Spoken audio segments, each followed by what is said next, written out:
An ICE agent literally came over to me and said, "What did you say?" I said, "I am not afraid." And they pointed a gun in my face. ICE put handcuffs on my hands and put me in a black SUV. And then a few moments later, they came back and they said, "Are you afraid yet?" And I said, "No." And then they said it.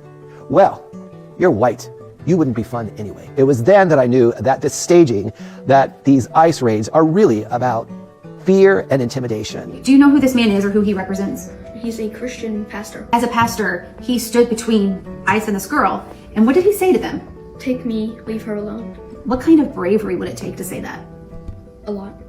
How can there be two groups of people who call themselves Christians, one who would be willing to do something like that, and the other who say, no, leave our country, you don't belong? And they both sit in church on Sunday morning and read the same Bible. How does that happen? If you're like hardcore like that, obviously you think that all the stuff in the Bible really happened.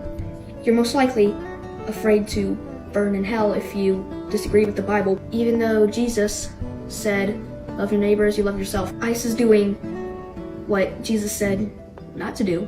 No matter what the situation is, doing the right thing is hard, and a lot of times it takes bravery. Have you ever been in that situation? Maybe making these videos.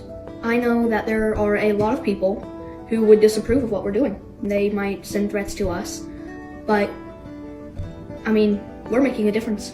In the end, it does feel good to stand up for what is right. If you do, then the world will become better. Just remember what Jesus said, love your neighbor as you love yourself, and think about that. And take time to think about what ICE is doing and tell me if that connects.